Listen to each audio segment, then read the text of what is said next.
আমি আমার লাইভটা আবার ভিডিও করে ছেড়ে দিয়েছি, কারণ কালকে রাতে অনেকেই তো লাইভটা দেখতে পারেনি বা বুঝতে পারেনি। কার কথা বলছি? রুমকি ঝুমকি আর মৌ বউর কথা। ঠিক আছে, সেদিন যে রুমকি ঝুমকি জেনেছে, যেদিন মারা গেছে, যেদিন কমিউনিটি পোস্ট দিয়েছিল কল্লোল, সেদিনই আমি লাইভ করছিলাম, তাও 12:30টার সময়। আমি ভিডিও করার সময় পাইনি, তো আমি লাইভ করছিলাম, তখনই রুমকি ঝুমকি জেনেছে। কালকে যে কথাটা ও মিথ্যে বলেছে, সেটা প্রুফটা আমি আমার ভিডিওতে দিয়ে দিলাম। আচ্ছা, তারপর এখন আসছি, কারণ একটাই, তোরা বোঝাতে পারলাম যে এতটা মিথ্যে কথা বলতে পারে বা এতটা মিথ্যে ও অভিনয় করতে, সেটা ভাবতে পারিনি।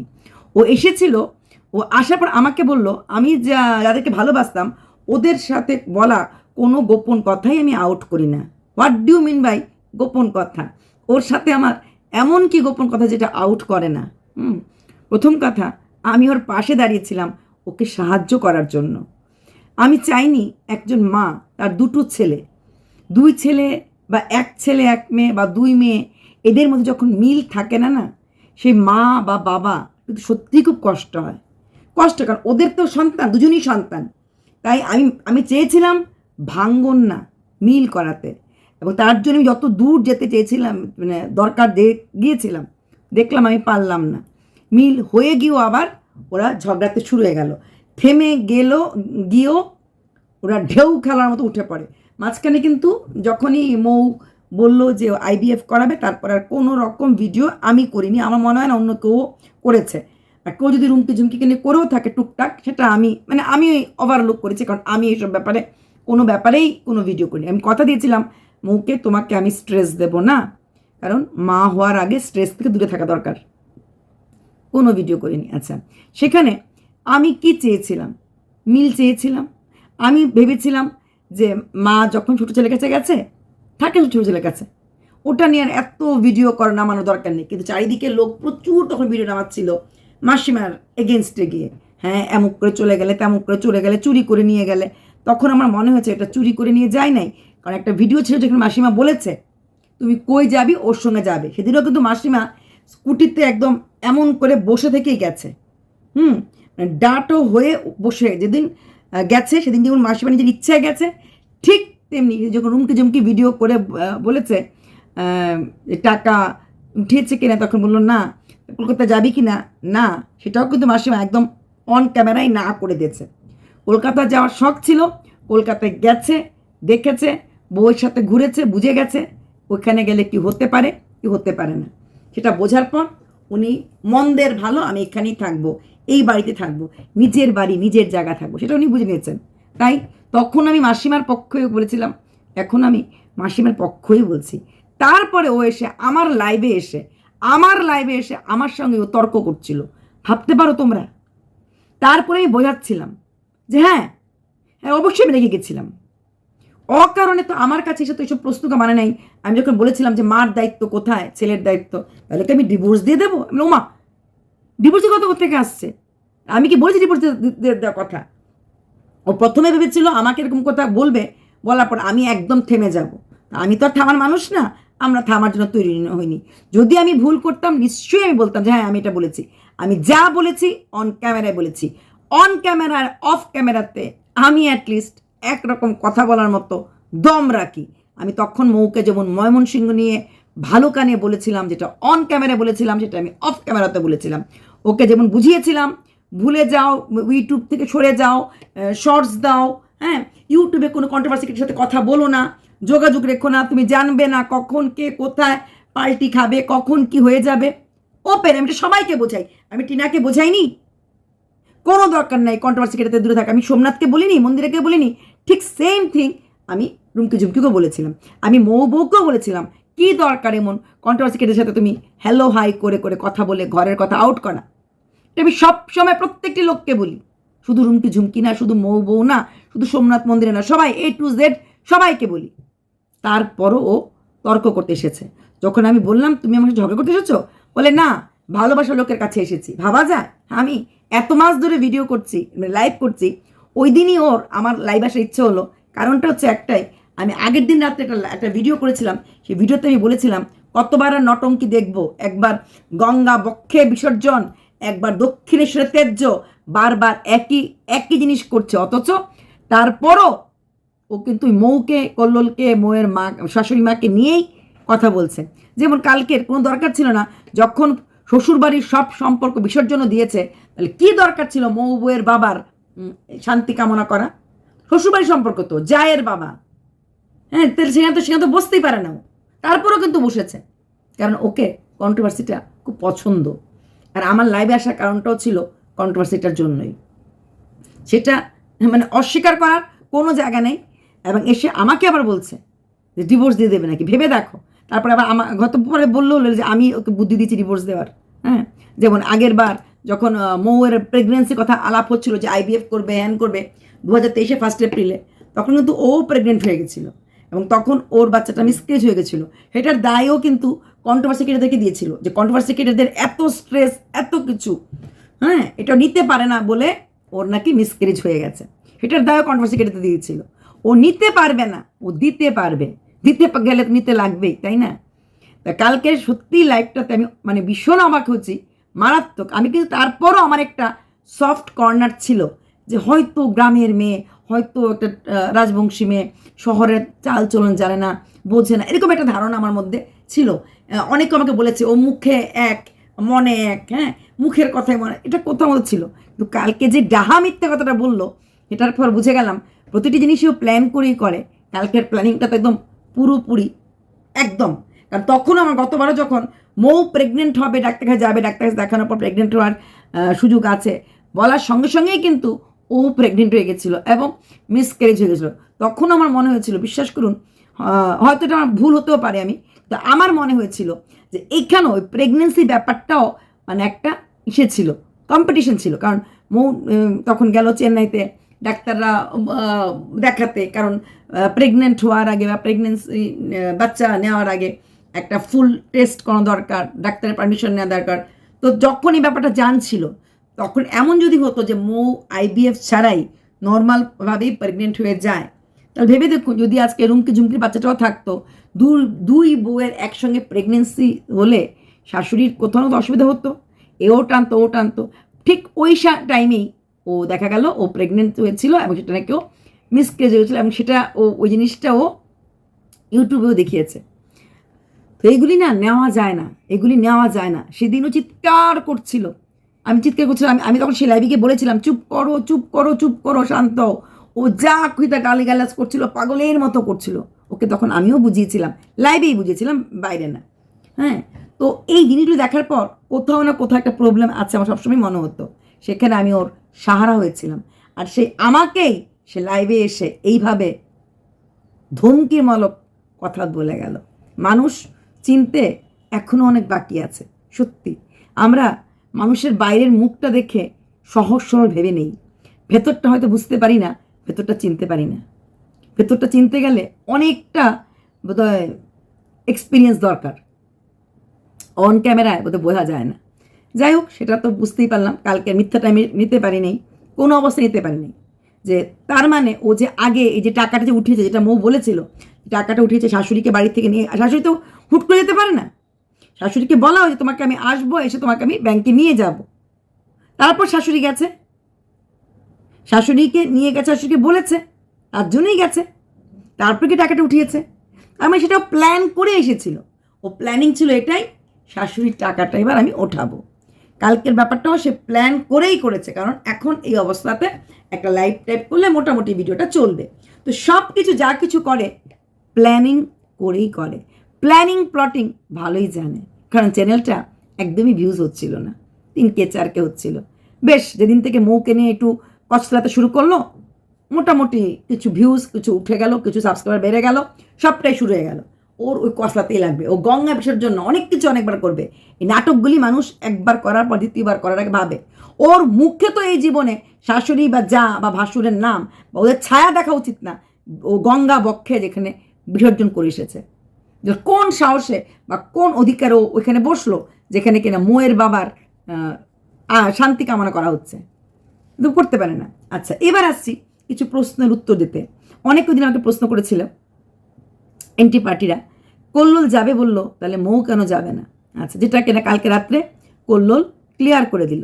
আচ্ছা, যেটা কল্লোলকে আমি আগেই বলেছিলাম, কল্লোল দিল্লির থেকে তাড়াতাড়ি হয়ে যায়, দিল্লির থেকে হয়তো, এটা তুমি কালকে লাইভে বললে যে তোমাকে তোমার যে লোকটা করে ওই জিনিসটা, উনি বলেছেন এখন ভিসা পেতে গেলে দিল্লির থেকে করতে লাগবে, সেটা মোটামুটি প্রায় 1 মাস সময় লাগবে।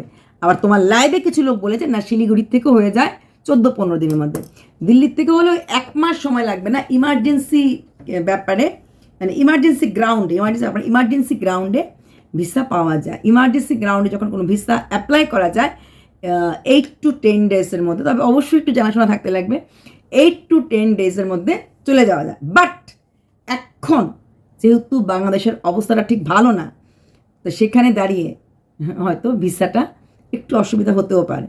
তো আমার কথাটা দেখো, যেটা আমি কালকে করলো তো পরে লাইভ করেছে, আমি এটা আগেই ভিডিওতে বলে দিয়েছি, ভিসা পেতে গেলে এক্ষুনি জিনিসটা করতে লাগবে। তবে শিলিগুড়িতে ট্রাই করতে পারো, যেটা কল্লোল বলে দিল যে মোয়ের পরিবারের লোকটা নাকি আসছে, মোয়ের পরিবারের লোকটা যদি চলে আসে তাহলে খুব ভালো কথা, কারণ মৌকে নাহলে কারোর বাড়িতে রেখে যেতে লাগতো হলে, কারণ কল্লোল ছাড়া মৌ একা থাকলে সারাক্ষণ কান্নাকাটি করলো হলে সেই কান্নাকাটিটা মোয়ের শাশুড়ি মা হয়তো বা অতটা ওকে সামলাতে পারলো না হলে, কারণ মোয়ের আবার প্রেশার হাইটাই ব্যাপার আছে। সেখানে দাঁড়িয়ে, কারণ মনে পড়ে তো মোয়ের বাবা অসুস্থ ছিল, মৌ অসুস্থ হয়ে গেছিলো এবং মৌকে কিন্তু হসপিটালাইজড করতে হয়েছিল। কোনো কারোর বাড়িতে থাকলে মনটা ওরা হয়তো, কারণ মৌয়েরই মামার তো পিস্তুত বোন বোধ হয়, হ্যাঁ মামা ডাকছিল ওই সপ্তমীর মা, পিস্তুত বোন আপন পিস্তুত বোন বোধ মামা ডাকছিল, এদের বাড়িতে আছে। ওখানে থাকলে কী হবে, নিজের রিলেটিভের সঙ্গে থাকলে মনটা একটু ফুরফুরা লাগবে, মনটা একটু হাসি খেলাতে থাকবে। তার থেকে ভালো যখন ওরা যেটা কল্লোল বললো মৌয়ের বাড়ির লোকরা আসার প্ল্যান আছে, সব কাজ টাজ হয়ে গেলে হয়তো ওরা আসবে। তবে হ্যাঁ এই সময়ে মৌয়ের মা আর মৌকে একসঙ্গে থাকাই সবচেয়ে ভালো। যতই ভাইয়ের বউ খুব ভালো হোক, সব কিছু হোক, মেয়ে তো মেয়েই হয়। আর মৌ তারপর যাবে কলকাতা IVF ট্রিটমেন্ট করতে, সেখানে গিয়ে মৌয়ের মা 3 মাস থাকতে পারবে, ভেরি গুড। 3 মাসের জন্য থাকলেও ফার্স্ট ঠাকুর দিলে মৌ যদি প্রেগনেন্ট হয়ে যায়, ওই ফার্স্ট যেটা আমরা বলি ওই কি একটা সেমিস্টার টাইপের হয় না, 3 করে ভাগ হয়, তো প্রথম ওই 3 মাস খুব মানে কঠিন, মানে আমরা বলি 5 মাস ভালোভাবে চলে গেলে কিন্তু বাচ্চাটার ক্ষেত্রে অনেকটা সেফ থাকে, যে 3 মাস থাকলেও অনেক লাভ।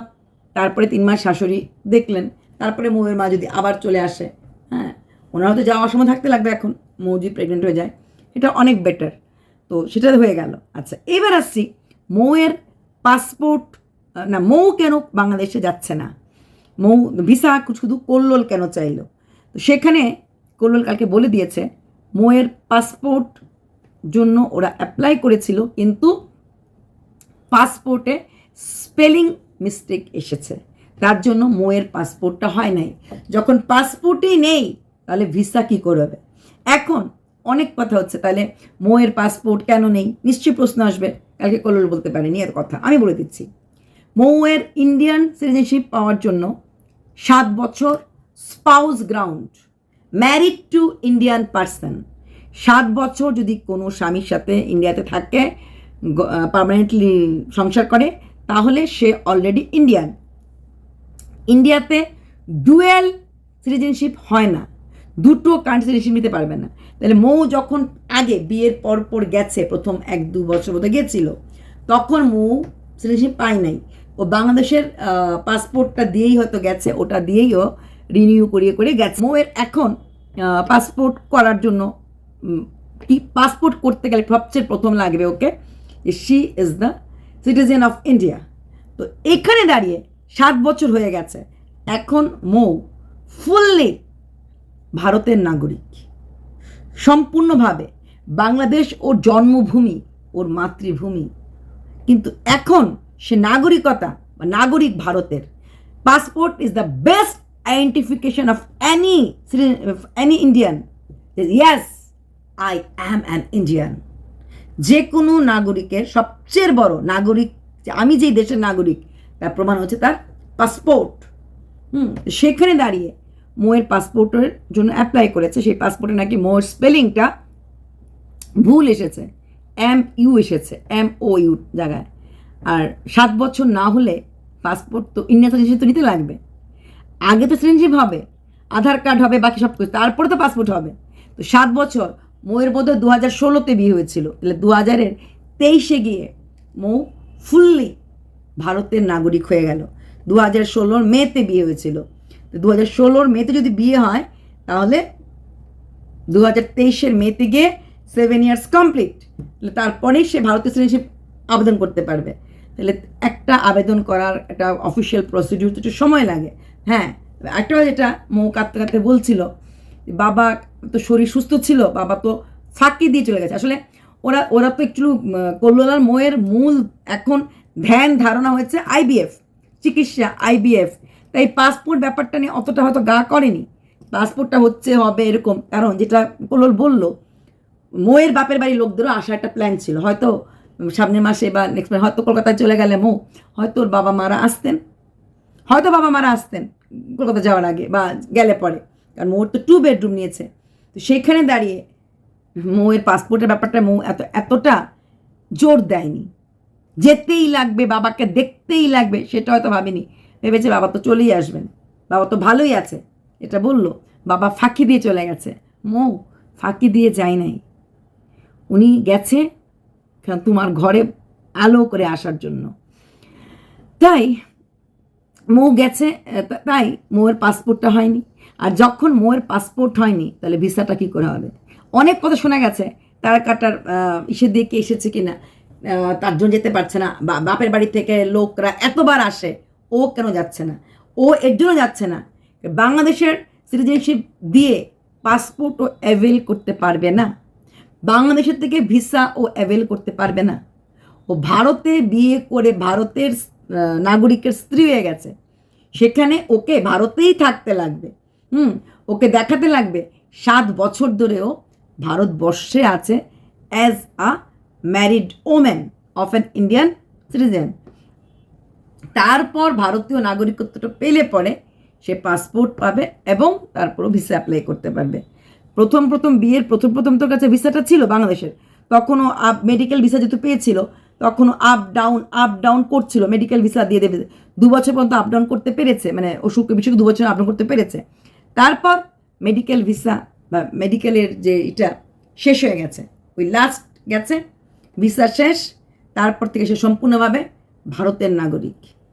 এবং ভারতের কারণ বিয়ে হয়ে ইন্ডিয়ায় চলে এসেছে, ভিসা নিয়ে আসলো বা ভিসা না নিয়ে আসলে বাই ম্যারিজ যখন ইন্ডিয়াতে হয়ে গেছে বিয়েটা 7 বছর যখন আছে, কারণ মৌরা কিন্তু রেজিস্ট্রি ম্যারিজও করতে লাগবে, নিশ্চয়ই মোরা রেজিস্ট্রি ম্যারিজ করেছে। রেজিস্ট্রি ম্যারিজ না করলে যে ইন্ডিয়ান সিটিজেন বিয়ে হয়েছে এটা তো হবে না, 7 বছরের ডেটটা কোর্টে পেশ করতে লাগবে টু এনশিওর ইন্ডিয়ান সিটিজেনশিপ।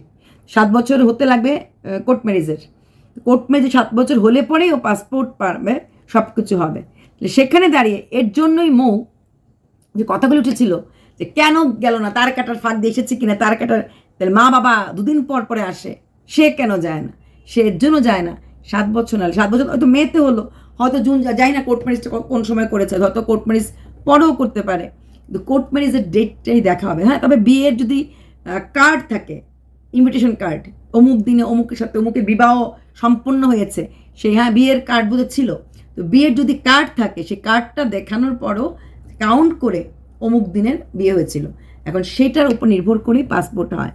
পাসপোর্টে পুলিশ ভেরিফিকেশান লাগে, পাসপোর্ট হতেও হয়ে আস্তে আস্তে 3-4 মাস লেগে যায়। ইনফ্যাক্ট যেমন পাসপোর্ট যখন এক্সপায়ার হয়ে যায়, পাসপোর্ট যখন তোমার ডেট এক্সপায়ার হয়ে যায় তখনও টাইম লাগে। যেমন আমার নিজের পাসপোর্ট এক্সপায়ার হয়ে গেছে, আমি করছি কিন্তু যাওয়া হচ্ছে না, তো সেখানেও কিন্তু টাইম লাগে। সেই এক্সপায়ার হলে পরেও তোমাকে পাসপোর্ট অফিসে যেতে লাগবে, তারপর তোমাকে আসতে লাগবে, তারপর সেই এক্সপায়ার পাসপোর্টকে রিনিউ করার জন্য পুলিশ স্টেশনে যেতে লাগে, সেখান থেকে পুলিশ আবার আসবে, ভেরিফিকেশন করবে, তারপর টিকমার্ক দিলে পরে পাসপোর্ট রিনিউ হয়ে নিউ পাসপোর্ট হয়ে আসে। হ্যাঁ, তো এই নিয়মগুলি জানতে লাগবে, এই নিয়মগুলি বুঝতে লাগবে। তো এইগুলি হয়তো মৌ এতটা করেনি, কারণ মৌয়ের মাথাতে একটাই, চিকিৎসা করাবো, মা হব, মা ডাক শুনবো। যে বলছিল লাস্ট ভিডিওটাতে 8 বছর হয়ে গেছে মা ডাক শুনি না, লোকে আমাকে কুকুরের মা বাবা বলে। তো এই জিনিসগুলি ওর বাবা মা তো আসছেই, ও তো নিশ্চিন্ত, বাবা মা 3-4 মাস পরই বাবা মা আসছে। বাবা মার থেকে ওটা দূরেও থাকে না, কারণ বাবা মা আসে। কোভিড সময়ও ছিল, তারপর যাওয়ার পরেও আবার 2022 আসলো, 23 আসলো, 24 জানুয়ারিতে তো গেল। ও ভেবেছে আমি যেতে না পারলে কী হয়েছে, মা বাবা তো আসছে। বুঝতে পারিনি বাবা চলে যাবে। তো যেটা বলেছে জানতো ওটা ডাক্তার বলেছিল, ডাক্তার বলার পরও মিরাকেল নামক জিনিসটা থাকে। ডাক্তার 2-3 মাস বলেছিল, উনি 7 মাস ছিলেন, তাই সেই মিরাকেলটার উপর ভরসা ওরা করছিলেন। হয়তো ভেবেছিল 10-15 দিন বা 1 মাসের মধ্যে হয়তো আসতেন, চিকিৎসা করাতেন। যাই হোক, জন্ম মৃত্যু বিয়ে 3 বিধাতা নিয়ে। কান্নাকাটি করো না, ভালো থাকো। আর বারবার বাবার ফটোর সামনে দাঁড়িয়ে বলো, বাবা তুমি আমার ঘরে আমার ছেলে হয়ে আসো। জানো তো 1 বছর আত্মা আমাদের সাইডে ঘোরাঘুরি করে। এর জন্য বলে না, মা বাবা মারা গেলে ছেলে মেয়েদের ওই গুরুদশা থাকে, পিতৃদশা মাতৃদশা থাকে। বলে দেখো না যখন তোমার কোল আলো করে ছেলে হবে, আমার কথাটা মনে করে দেখো। কেউ একজন প্যাশনেট এপি দূর থেকে বলেছিল, বাবা তোমার ঘরে কোল আলো করে আসবে। মনে আছে 2023 1 এপ্রিল আমি বলেছিলাম, আজ থেকে কোনোদিনও আর তোমাকে নিয়ে ভিডিও করব না, করলে পজিটিভ করব, তোমাকে আমি স্ট্রেস দেব না। একটা মেয়ে মা হতে চাইছে, তার মা হওয়ার পথটা আমি সুগম করব। আমি কিন্তু আমার কথা রেখেছি। আর তোমাকেও বলবো, বাবার সামনে, বাবার ফটোর সামনে দাঁড়িয়ে একটা রিকোয়েস্ট করে দেখো। রোজ দিন যখন সকাল সন্ধ্যা দুধভাতি দেখাবে, তখন বাবার ফটোর সামনে দাঁড়িয়ে বলবে, বাবা তুমি আমার ঘরে আসো, বাবা তুমি আমার কোল আলো করে আসো, আমি তোমাকেই পেতে চাই আমার সন্তান রূপে। দেখবে ঈশ্বরে বিশ্বাস রাখো, নিজের উপর বিশ্বাস রাখো, মা বাবার উপর বিশ্বাস রাখো, অবশ্যই ফলে যাবে। কান্না করো না, কান্না করো না বলাটা তো সহজ, তুমি সব সময় কাঁদবে। বাবার কথা প্রতিটি মুহূর্তে মনে হবে, সেটা সবার হয়, তোমার একা না। 5 বছর, 6 বছর, 7 বছর, 10 বছর হয়ে গেল, মানুষ মা বাবাকে ভুলতে পারে না। মা বাবা ভোলার জিনিস না। তাই এখন থেকে তুমি তোমার 2 মাকে এখানে বসিয়ে রাখো। 2 বাবা তো চলে গেল, আর 2 মা আছে, ওই 2 মা এখানে ধরে রেখো। ভালো থেকো, সুস্থ থেকো। অবশ্যই আজকে তোমার কাজ, এটা কল্লোল বলেছে, তোমরা প্রে করো কাজটা না ভালোভাবে হয়। নিশ্চয়ই কাজটা ভালোভাবে হবে। মেশামশাই ভালো মানুষ ছিলেন, শিক্ষিত লোক ছিলেন, শিক্ষা নিয়ে থাকতেন। আমার মনে হয় না উনি জীবনে কারোর কোনো ক্ষতি করেছেন বলে। তাই ওনার সমস্ত কাজ ভালো হবে। ঠিক যেমনি ওনার মৃত্যুটা এত ভালো হলো, হাঁটা চলার মধ্যে ওপরে যাওয়াটা কিন্তু অনেক বড় পুণ্যের কাজ। ওনার স্ট্রোক হয়েছিল, উনি কষ্ট পেয়েছিলেন, কিন্তু উনি কিন্তু কারোর উপরে নির্ভরশীল ছিলেন না। হাঁটতে পারতেন, চলতে পারতেন, এটাই বড় কথা। বিছানায় পড়ে যাওয়া, খেয়ে বলে খায়নি, একদম লেট্রিন সেসব বিছানায় করানো, এগুলি খুব কষ্টের। উনি তো চলার মাধ্যমে গেছে, তার জন্য তুমি ভগবানকে ধন্যবাদ জানাও। চলার মাধ্যমে যাওয়াটা, নিজের হাতে ভাতটা মেখে খাওয়াটা অনেক অনেক জিনিস, অনেক বড় প্রাপ্য। এমন অনেক বয়স্ক লোকরা আছে যারা এখন নিজে ভাত খেতে পারে না, ভাতটা মেখে দিলে পরে ভাতটা খেতে পারে, খাইয়ে দিতে লাগে, ভাতটা পড়ে যায়, একটা পা অনেক কষ্ট টেনে টেনে হাঁটে। এদের থেকে তোমার বাবা অনেক ভালোভাবে গেছেন। বলো তো, বাবা উনি বেঁচে থাকতেন, কিন্তু ওনার স্ট্রোক হয়ে সময় লোকের একটা সাইজ প্যারালাইসিস হয়ে যায়, বিছানায় পটি হিসু করতে লাগে, ওইগুলি কি ভালো? বা হাঁটতে পারেন না, হুইল চেয়ারে হাঁটতে লাগে, ঘাড় এমন হয়ে থাকে, এরকম প্রচুর লোক আমরা কিন্তু আমাদের আশেপাশে থাকি। ওই কষ্টগুলি কিন্তু দেখা যায় না, সহ্য করা যায় না। এর থেকে একটা জিনিস তো ভালো, যে বাবা হাঁটতে চলতে গেছে। তোমার বাবা যদি বিছানায় শুয়ে থাকতো, পড়ে থাকতো, হ্যাঁ বাবা বলে ডাকতে পারতে, বাবার মুখটা দেখতে পারতে। কিন্তু সত্যি কথা বলো তো দূরে আমাদের যাদের বিয়ে হয়ে যায়, যাদের দূরের সংসার, নিজেদের সংসার ব্যস্ত থাকি, পারতে কি বাবাকে সেবা করতে, পারতে কি বাবাকে সেভাবে যত্ন করে রাখতে? সেই তো তোমার বয়স্ক মাকেই সমস্ত যত্ন করতে লাগতো। যতই নার্স রাখা হোক, যতই কিছু আয়া রাখা হোক, ওরা কিন্তু ওভাবে করে না। দিনের শেষে কিন্তু ওই স্ত্রীদেরই, ওই স্বামীদের ওই হুইল চেয়ারে টেনে ওঠানো, বেড সোর হয়ে গেলে পাউডার দেওয়া, ওই জিনিসগুলি না খুব কষ্টের। অনেক বাবারা আছে হাঁটতে হাঁটতে পারে, কিন্তু খেয়েছো কিনা বলতে পারে না। আমারই এক বন্ধুর শ্বশুরমশাই খাটের সামনে খালি ঘুরে ঘুরে, কখনো দরজা খুলে বেরিয়ে যায়, কখনো ছাদে বেরিয়ে যায়। ওনার নাকি মনে থাকে না, ওনার নাকি ছোটোবেলায় পৌঁছে গেছেন। ওয়াইফকে মারতে যায়, খেয়াল থাকে না, খালি আমার বান্ধবীকে ভালোবাসে, ছেলের বউকে ভালোবাসে, খেয়ে নাও বলে খেয়ে নেয়, ছেলের বউকে বলে নিজের স্ত্রীকে দেখে, দেখো না ও বেশি কথা বলে, ও মারে, একা একা খেলে, খাটের চারপাশে ঘুরে, এরকম করে মাঝে মাঝে হুঁশে থাকে, মাঝে মাঝে ওইগুলি করে। ভেবে দেখো তো ওই সব লোকগুলি কত কষ্টের। সারাদিন বাথরুমে নাকি চলে যায়, জল মানে টেপ জল দিয়ে খেলতে ভালোবাসে, বাথরুমটা ওরা তালা লাগিয়ে রাখে, কারণ ঠুস করে, আবার তালা লাগালো মুশকিল, শিশুপটির ব্যাপার আছে, মানে একটু যদি বাথরুম খোলা থাকে সুযোগ পেলেই নাকি বাথরুমে ঢুকে পড়ে।